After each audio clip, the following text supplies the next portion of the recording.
Hey yo, what's the deal? What's the deal? Look, I gotta weigh in on this whole thing where it's essentially it's blacks versus Mexicans, right? And I don't know if this is something y'all heard about, but that's what's going on. The main thing that's going on, honestly, is like what you're seeing, right? The protests all over the U.S.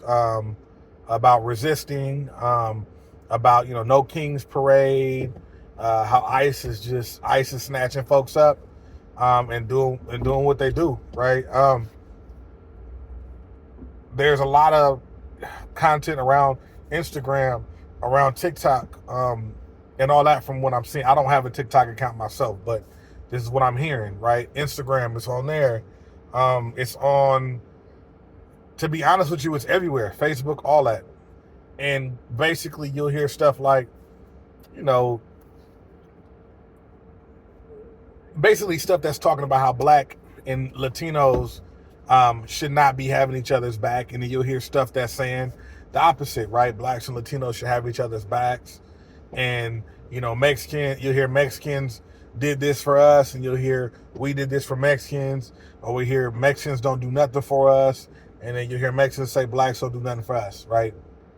And my whole point of view on this comes from I'm from Northern California, right? So to me, if you don't live anywhere close to Mexicans, it's really easy as a black person to just say, hey, yo, you could just say whatever you want to say about Mexicans. You could, what I'm saying? Speak on it however you want to do it, because it's not something that you're not around those people. You don't, what I'm saying? You don't have personal relationships with those people. You get what I mean? So let me start by saying that, and let me start by saying California is a really important is 80% of this discussion when it comes to Mexicans and blacks, because we have a majority of them here, and that's just what it is. Now, with that being said, there's a division between blacks and Mexicans in only about one part of California, and that is Southern California. In Southern California, there is a division between the blacks and the Mexicans. And to be honest with you, if you're North American, which is where Mexico is, or if you're Central American, a lot of the times you are on the same side, where you don't really mess with blacks either. And that's just in Southern California. And that comes from, gang politics. A lot of the times it comes from gang politics. And it also comes from households, right? Growing up, a lot of Latinos told me specifically, they were like, hey, yo, this is what my family says about us, about you guys. This is what my mom told me about you. I've had girls say, hey, yo, I can't date a black dude. My mom would never. And I said, oh, well, can you date? Well, who can you date? And it would just be white and Latino. I go, oh, okay, why white? And white was usually like, it had to do with like bettering the race, basically clearing the skin, making their skin not as dark and all that, right? Which is crazy. But anywhere there was slavery, anything like that, racism was left behind. You get what I'm saying? Because it was built off that. So here's my point. Let me get to my point. In Northern California, I'm bringing this up because it's really, really valuable information for you guys that are outside looking in. You guys that you don't live in Chicago, you don't live in California, you don't live in Florida, you don't live in places that, y'all are in Idaho or something, like you're not in close proximity to Mexicans.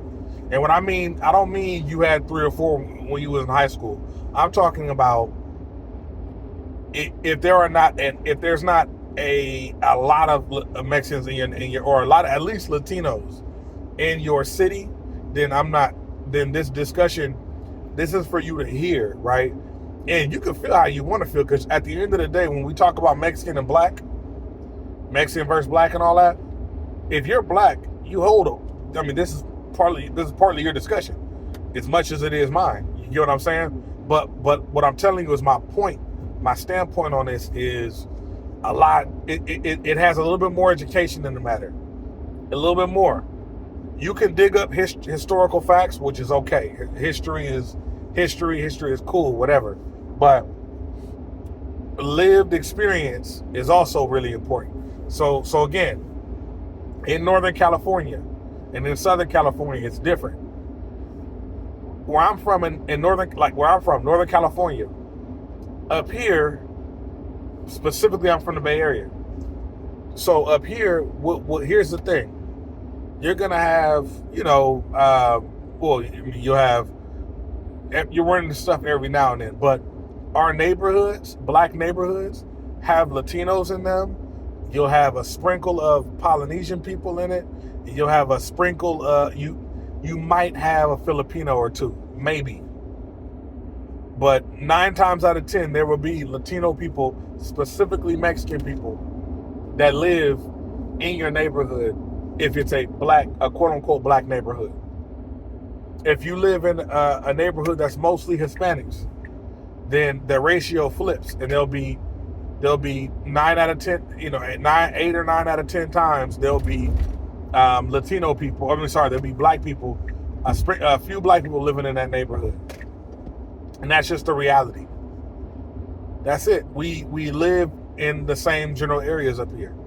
Now let's fast forward when you start to get into high school. See, in the Bay Area, and I can't say it's all parts of the Bay Area, but in the Bay Area, a lot of times you'll hear about things like race riots and stuff like that, and that is usually one group versus another group, but it usually has more of a connection to gangs, right? You'll have the Southern Mexicans versus the anything black, and what that comes from is because we don't, in Northern California, especially as black people in Northern California don't have any understanding of Southern California Latinos. We don't. We barely learning a little bit about blacks in Southern California. You know what I'm saying? We're all connected, but it is what it is. So, Southern California Mexicans generally do not like blacks. The difference is whether or not they show it. You know what I mean? So what would happen is, your high school would go up. You would have a race riot, where, it end up being one group versus another group. And usually, like I said, blacks versus Southern Mexicans. And it would happen a lot. The group of Mexicans that did not jump in were generally the Mexicans, or generally the Northern Mexicans. And the Northern Mexicans wouldn't jump in because they know that the issue is not with them. If you kind of get what I'm saying. Northern Mexicans generally grow up with us.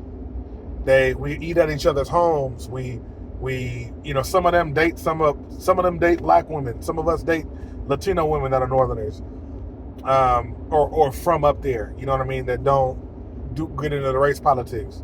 So a lot of we patronize their businesses. We eat their food. It's just how it is, and I wouldn't change it for the world.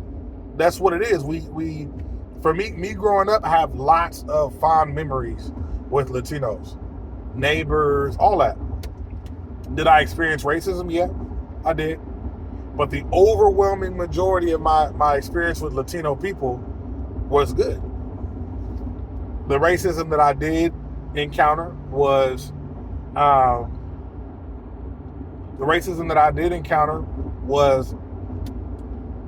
majority was Southerners, right? And you end up, like I said, you end up fighting, and it is what it is. I remember as a kid, the thing was, hey, don't walk down this street at night because the Southerners drive down this street looking for black folks, black people and Northerners. That was specifically the term. Now, being black doesn't mean you're a gang member, so it didn't make sense to me. I got a little bit older into my teen years, and I started to realize that this group does not like you because you're black. It has nothing to do with anything else. And they're following the protocol given to them by Southern California because they are Mexicans that represent a faction that represents Southern California. So that's what I had to learn. Tough to learn it, but I had to learn it. So with that information, it, like I said, it's different. So let's move. And so again, let's move on down to Southern California. In Southern California, in the 80s, I believe late 80s, early 90s, there was a race riot at Crenshaw High, if I'm not mistaken. And the race riot happened because it was a series of events, but there wasn't Cesar Chavez, it might have been Cinco de Mayo parade, Cinco de Mayo presentation at the school. If y'all are familiar with at high school, when you know what I'm saying, they call you into the multi-purpose room, or if that might be an old ass term too, multi-purpose room, or like the lunch room, whatever. And y'all all sit on the bleachers and watch, different cultural things, right? Cinco de Mayo was going on, so they were doing they probably might have been doing some sort of cultural thing that had to do with Cinco de Mayo inside the multi-purpose room. Now, so that was going on. And actually no, let's flip it. That's not what happened. Let's flip it. There's a Martin Luther King event going on in the multi-purpose room. Latinos got up and walked out. They got up and walked out, which sounds to me, and they didn't just do that just because they felt like it. There might have been a race thing going on already. This is Crenshaw High in LA, in South Central LA, Crenshaw High, the same district that Nipsey Hussle is from, right? And I can name off a few gangs that probably had something to do with this event, the walkout, but that's not my place. I'm not even from Southern California, so it's not my place. But, there was a walkout. The Latinos got up and did it moving. They walked out of the event. Okay. Black said, okay, y'all want to, okay, that's how y'all feel? That's how you feel? Watch this. So there was an event that happened at another time for the Mexicans. And I believe it was Cinco de Mayo, if I'm not mistaken. This is documented on the news. You can YouTube it, Google it, whatever, and get pure facts. You know what I'm saying? So that happened. The blacks got up and walked out. When the blacks walked out, the Mexicans followed them. Yeah, what's the deal? Why y'all walking out on our little, you feel me? Well, more than likely the blacks was like, well, y'all just walked out on what we had cracking. And then there was probably oh, well, so what? You know what I'm saying? Probably. And then they got cracking. The school went up. Parents was coming to get kids. Kids was firing on parents. The police had to come.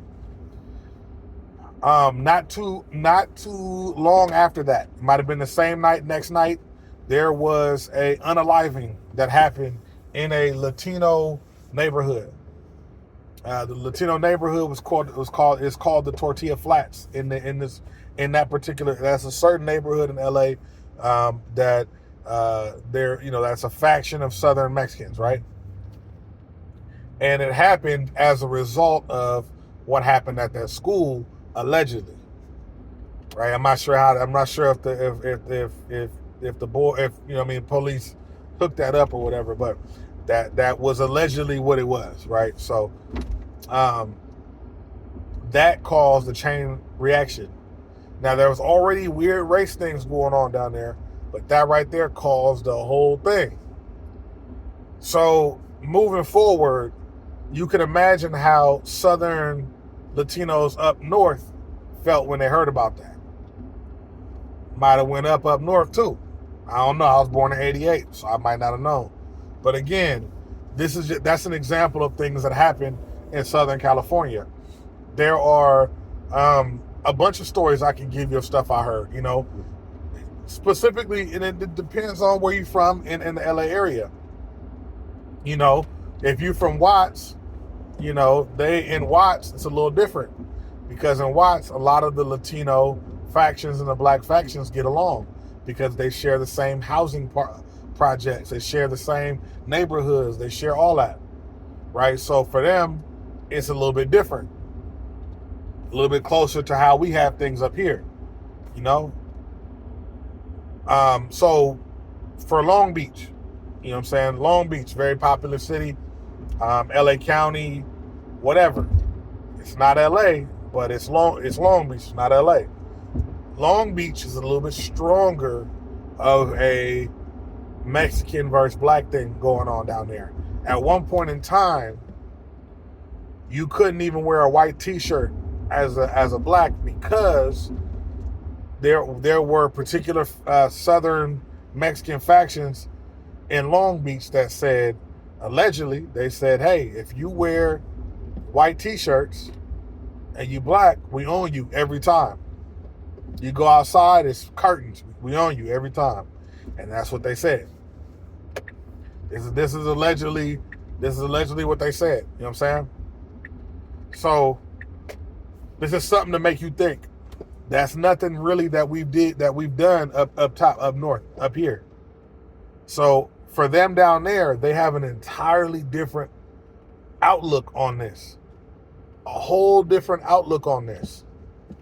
When they go to, if you are at LA, if you go to the California prison system, the California prison system is race, is separated by race.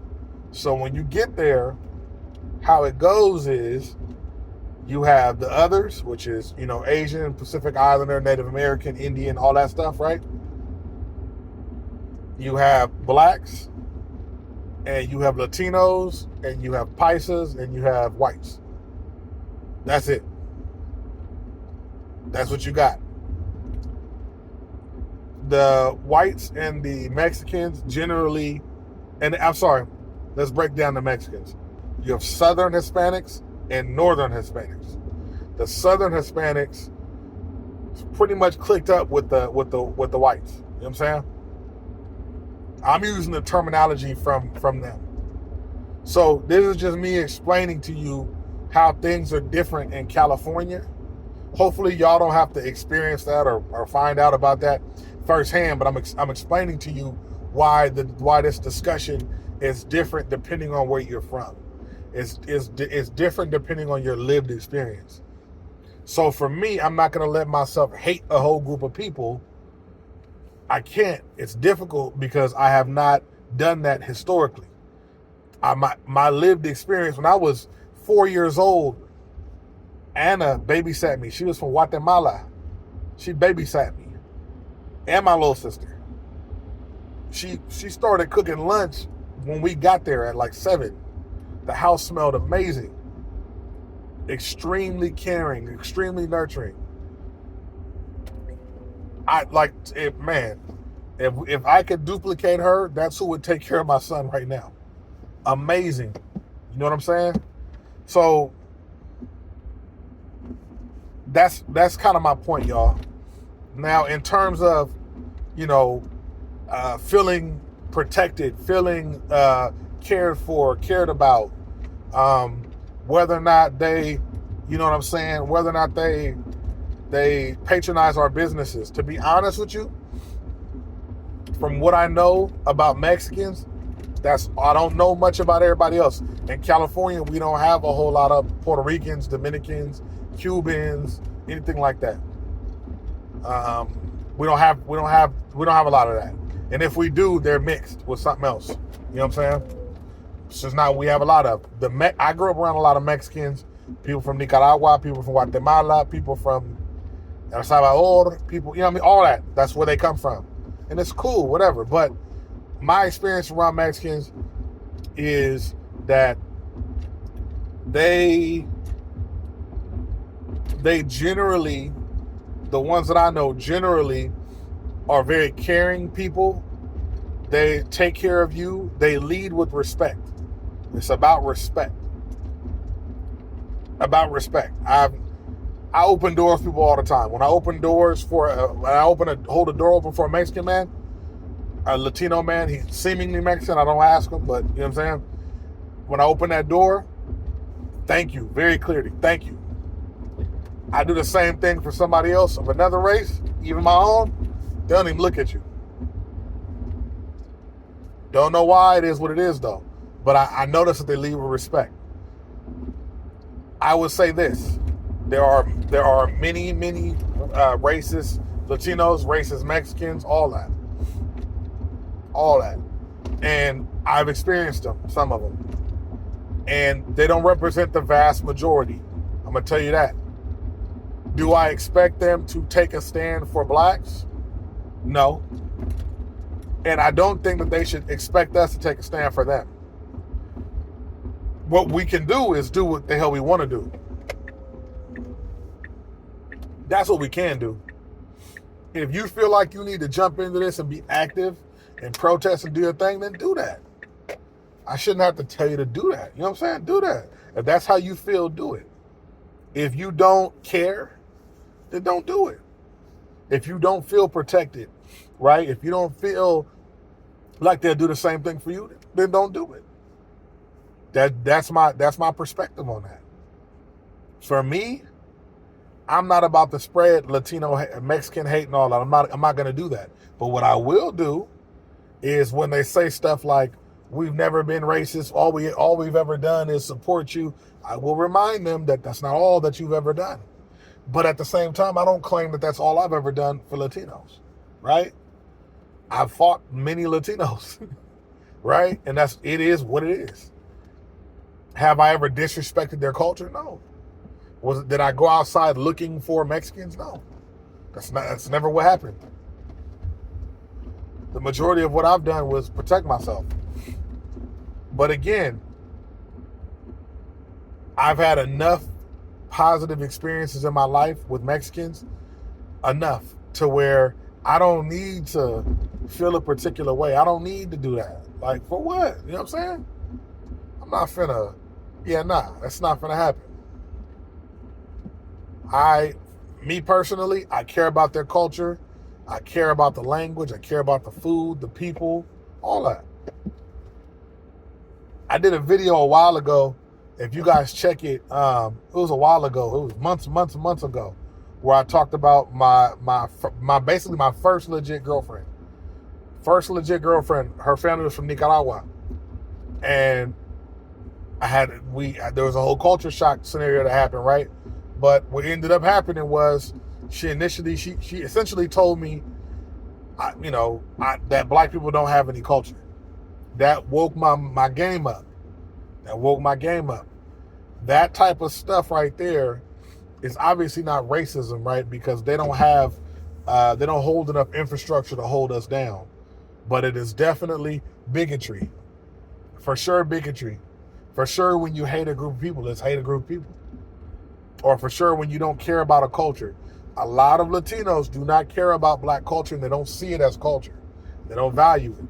So when they rock the short haircuts and the Edgar with the little fade up or the gold teeth and they talk like us, a lot of times for them, they're not appropriating black culture. They're just being cool. What's cool right now? They don't look at it as black culture because they don't look at blacks as having culture. So remember that. That's not like that's all facts. And it's just because of the way that we hold ourselves as like not just black people, but how Americans hold themselves, how we take culture and just make it American, rather than make sure that people know it comes from us, right? It's just how it's packaged here in America. But I wanted to come out and just let y'all know, I'm not gonna ramble on too much longer. But I want to let you know that for me personally, in this black versus Mexican ordeal, I'm an ally. For sure. But if you're Mexican and you're on the and you're not an ally of blacks, or if you're Mexican and you're on the straddling the fence, I'm not your ally. You can get the business, and that's on mamas. I'm an ally for the Mexicans that are ally for us. Point blank. Period. I don't need every Mexican to ride for us. And they shouldn't be expecting all of us to ride for them, because not all of us have had my experience. You get what I'm saying? And that's something that you got to understand. A lot of us are tired, especially black women, tired of, like, you know what I'm saying, trying to uphold stuff, trying to hold it down for everybody, trying to POP, right? Like, nah, like, We're going to be legally blind. If you're not an ally and something happening to you, I'm legally blind. I ain't seen that. Period. Period. I'd expect that from anybody. Point blank. For you. So like I said, I'm an ally. I'm here for equal treatment. I'm here for not, I don't want them running around here beating up on Mexicans and Latinos and taking them from their family and then going, oh, you are legal. Sorry, we'll bring you back to your, you know what I'm saying? I don't know what's going on with them when they get snatched up. I don't know where they're going. We don't know. They could be snatching them up, throwing them in jail, and getting them out in 30 days. We don't know. I would assume ICE is doing their big one and making sure that they're doing their research. I assume, but I don't know. You feel me? That's one thing we can say for sure. We do not know. All right, y'all. I'm gonna let y'all go. I'm done talking y'all ears off and all that. Ooh, 24 minutes. I did my big one. I'm gonna holler at y'all though.